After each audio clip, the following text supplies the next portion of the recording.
بسم اللہ الرحمن الرحیم۔ السلام علیکم۔ اشفاق احمد صاحب کہتے ہیں، جب ہم آئس کریم کھا رہے تھے، جوالا سنگھ نے ران پر ہاتھ مار کر کہا، لو جی حد ہو گئی، ہم نے نہ بھایا جی سے ان کا نام پوچھا نہ ان کا سرنامہ لیا، سارا نیم ایسے ہی گزار دیا۔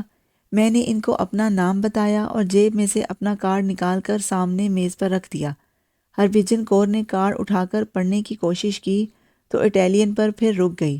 بولی، ٹیلی فون نمبر تو میں سمجھ گئی ہوں، پر سرنامہ نہیں اٹھایا جاتا۔ میں نے کہا، جب ضرورت پڑے تو کسی سے پڑھوا لینا، ابھی تمہارے منہ پر نہیں چڑھ سکے گا۔ ہربھجن کور نے وزٹنگ کارڈ اپنے پرس میں ڈالتے ہوئے کہا، یہ تو بھاپا جی، یہ تو آپ کا یہاں کا پتہ ہے، پیچھے کا پتہ تو آپ نے بتایا ہی نہیں۔ میں نے کہا، میں تخت پور کا رہنے والا ہوں۔ دونوں نے ہم زبان ہو کر اونچی آواز میں تخت پور کہا اور حیرانی سے میری طرف دیکھنے لگے۔ جوالا سنگھ نے کہا، لو حد ہو گئی، اس ماگھی کے میلے پر ہم تخت پور گئے تھے اور پورے 10 دن وہاں رہے تھے۔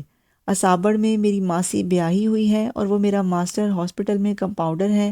میں نے فخر سے آنکھیں اونچی کر کے کہا، دیکھا پھر ہمارا ماگھی کا میلہ، ہے کوئی اس کا جوڑ پورے پنجاب میں؟ ہربھجن نے کہا، میلے کا تو بلا شک کوئی جوڑ نہیں بھایا جی، پر میرا دل تو دربار صاحب کے شبھ کیرتن نے لوٹ لیا، یہ تو وہاں سے اٹھتی ہی نہیں تھی۔ جوالا سنگھ نے کہا، میلہ مولا کوئی نہیں دیکھا اس نے، ارداس ہی سنتی رہی۔ میں نے ایک مرتبہ پھر اپنا سر فخر سے اونچا کر کے کہا، ہمارے دربار صاحب کے گیانیوں کا کوئی جوڑ ہی نہیں، گیانی مہا سنگھ، گیانی بدھ سنگھ وغیرہ۔ لیکن ہربھجن کور نے میری بات بیچ میں ہی کاٹ دی اور آنکھیں بند کر کے ٹھوڑی اوپر اٹھا کر بولی، سارے گیانی سچے، سارے ہی گرو کے سیوک، پر جو بات گیانی بھائی بالی سنگھ میں ہے وہ کسی اور میں نہیں۔ بالی سنگھ کا نام سن کر میں چونکا تو وہ کہنے لگی، گیانی بھائی بالی سنگھ پہلے مسلمان تھا، پھر گرو کا سکھ بن گیا، کڑا ڈال کے مکت ہو گیا، جب مکت ہو گیا تو واہ گرو اکال پر پرکھ نے سارا گیان اس کی جھولی میں ڈال دیا۔ جوالا سنگھ نے کہا، بات اچھی کرتا ہے اور کھول کے کرتا ہے، ڈونگی گل بھی شیشہ ہو جاتی ہے۔ ہربھجن کور عقیدت سے سر ہلاتے ہوئے بولی، نہ مان نہ ہیکڑی، نہ لوبھ نہ لالچ، بس پریم ہی پریم، کرپا ہی کرپا۔ دوسرے گیانیوں کی طرح دیدے پھاڑ پھاڑ کے نہیں دیکھتا، نظریں بند بند سی رکھتا ہے۔ میرا تو دل کرتا تھا کہ تخت پور میں ہی رہ جاؤں اور ہر روز ان کے شبھ کیرتن میں بیٹھا کروں۔ اپنے لدھیانے بھی تو بڑا قابل ہے، جوالا سنگھ نے چڑھ کر کہا۔ اس میں کچھ نہیں سردار جی، ہربھجن کور نے کھلے ہاتھ کی ڈگڈگی بجا کر کہا، جس میں دین دھرم کا گیان ہو وہ عورتوں کو نہیں تاڑا کرتا۔ جوالا سنگھ شرمندہ سا ہو کر خاموش ہو گیا تو ہربھجن کور بھی ماضی میں پہنچ گئی۔ کہنے لگی، جس طرح گرو مہاراج کی تصویر میں ان کی آنکھیں ہیں، اس طرح کی گیانی بھائی بالی سنگھ کی آنکھیں ہیں۔ جیسی پگڑی گرو مہاراج کے سر پر ہے ویسی بھائی بالی سنگھ کی ہوتی ہے۔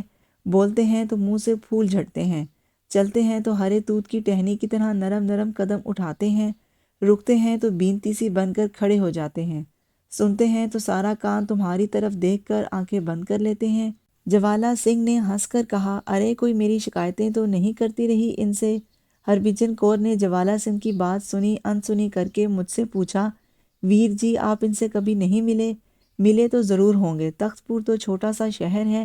میں نے کہا، میں تخت پور زیادہ دیر نہیں رہا، پڑھائی کے سلسلے میں لاہور آ گیا تھا، انہیں دیکھا ضرور ہوگا لیکن میں پہچانتا نہیں۔ جوالا سنگھ نے کہا، نسواری رنگ کی پگڑی باندھتے ہیں، سفید قمیض شلوار کچے ریشم کی، پیروں میں کالی گرگابی، انگلیوں میں چاندی کے چوپھے، کالی سیاہ چھوٹی داڑھی۔ ہربھجن کور نے کہا، اور بالکل گول جوڑا جو پگڑی کے اندر بھی ڈلکے مارتا ہے، گردن پر گیسوؤں کے چھوٹے موٹے تھوڑے تھوڑے بال، قربانی کی شبھ پڑتے ہیں تو ایسے لگتا ہے گرو مہاراج خود بول رہے ہیں۔ میں نے پوچھا، وہیں رہتے ہیں دربار صاحب میں؟ تو ہربھجن نے سر ہلا کر کہا، بازار میں ایک چھوٹا سا چوبارہ ہے، نیچے بساتی کی دکان ہے، تنگ سی سیڑھیاں اوپر جاتی ہیں، وہاں رہتے ہیں۔ تمہیں کس نے بتایا؟ جوالا سنگھ نے ناراض ہو کر پوچھا۔ بتانا کس نے تھا، مجھے آپ معلوم ہے۔ تارن سے میلے پر 5 پیاریاں آئی تھیں، وہ ان کے درشن کرنے چوبارے پر گئیں تو میں بھی ساتھ چلی گئی۔ تم نے مجھے پہلے تو کبھی نہیں بتایا۔ جوالا سنگھ بدستور ناراض تھا، بتانے والی کوئی بات ہی نہیں تھی۔ سردار جی نے کہا، 5 پیاریوں نے صلاح بنائی تو میں بھی ان کے ساتھ چلی گئی۔ ننگے منجے پر بیٹھے چپ چاپ صاحب پڑھ رہے تھے، ہم ساری ہاتھ جوڑ کر کھڑی ہو گئیں تو نہ بھئی نہ بھئی کہتے ہوئے اٹھ کھڑے ہوئے اور ہمیں ہاتھ جوڑنے سے منع کر دیا۔ وہ کیوں؟ جوالا سنگھ نے غصے سے پوچھا۔ کہنے لگے ہاتھ صرف واہ گرو اکال کے آگے جوڑے جاتے ہیں، مکھ کے سامنے نہیں۔ میں نے کہا میں نے بساتی کی دکان دیکھی ہے اور اس کے اوپر والا چوبارہ بھی، لیکن میں اس میں کبھی گیا نہیں۔ ہربھجن نے کہا ویر جی اگر آپ ایک مرتبہ اوپر چلے جاتے اور ان کے درشن کر لیتے تو پھر جیون بھر انہی کے ہو کر رہ جاتے۔ جوالا سنگھ اپنی بیوی سے ایک غیر مرد کی اس قدر تعریف سن کر تنگ آ گیا تھا، اس لیے بات بدل کر بولا بابا جی پرسوں میں نے بمبئی چلے جانا ہے۔ میں نے کہا کیوں نہیں؟ جوالا سنگھ جب تک تم لوگ یہاں ہو روز ملاقات ہوگی اور روز باتیں ہوں گی۔ اس دیش میں اپنے لوگ بار بار کہاں ملتے ہیں؟ میں وہ 2 دن کی چھٹی لے لوں گا، تمہارے ساتھ ہی رہوں گا۔ ہربھجن نے کہا ویر جی مجھے تو آپ میں بھی گیانی بھائی بالی سنگھ کا روپ نظر آتا ہے، پر ان کا سروپ نوری ہے اور ہمارا آپ کا خاکی ہے، مٹی رنگا۔ جوالا سنگھ نے کہا بس بھی کر، اب چھوڑ بھی بھائی بالی سنگھ کی کھلڑی، پتہ نہیں بیچارہ کیسا ہے کیسا نہیں، اس کو خواہ خواہ دیوتا بنائی جا رہی ہے۔ ہربھجن کور خاموش ہو گئی اور پھر تھوڑی دیر بعد بولی ویر جی میرا سینڈل گھنڈوا دو گے؟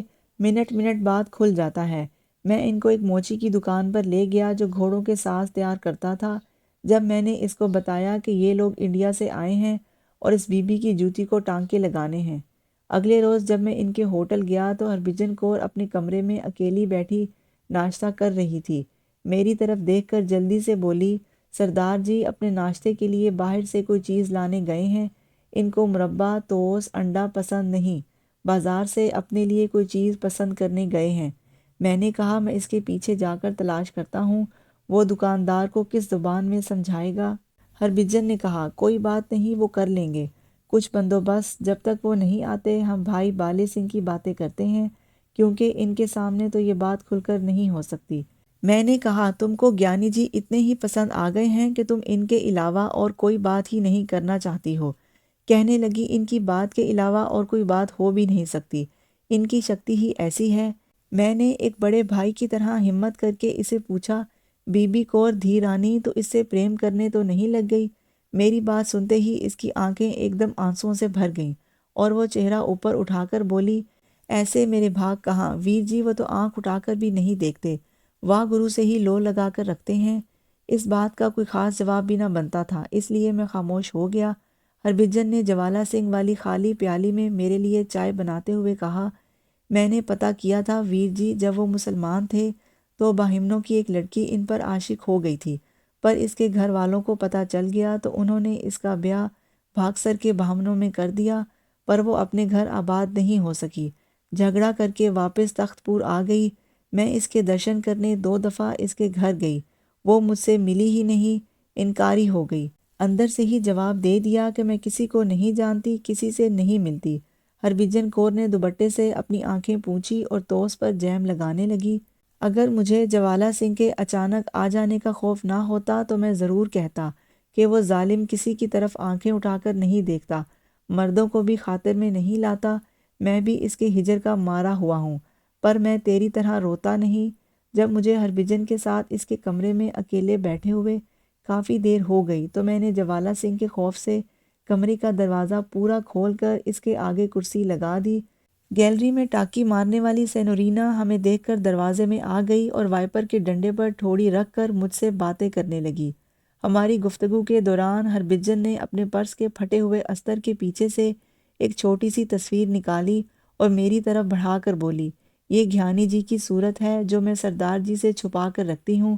لکڑی کی ایک پرانی سی کرسی پر میرے استاد، میرے صاحب، میرے سرکار بیٹھے تھے اور انہوں نے اپنے دونوں ہاتھوں کی کنگھی بنا کر انہیں گود میں رکھا ہوا تھا، وہی چہرہ، وہی آنکھیں اور وہی ابرو، سر پر شستگی سی بندھی ہوئی پگڑی جو گیسوں کی وجہ سے ذرا پھولی ہوئی، سیدھی کالی سیاہ داڑھی جس میں کہیں سفید بالوں کے جھوٹے بھی تھے، پیتل کے بٹوں والی کلائی پر وہی اونچے شیشے والی ویسٹ اینڈ کی گھڑی اور انگلیوں میں چاندی کی موٹی موٹی انگوٹھیاں۔ سینورینا نے وائپر کے ڈنڈے سے ٹھوڑی اٹھا کر سر جھکا کر غور سے تصویر کو دیکھا اور کہنے لگی سیکھ سیکھ۔ میں نے کہا ہاں سکھ۔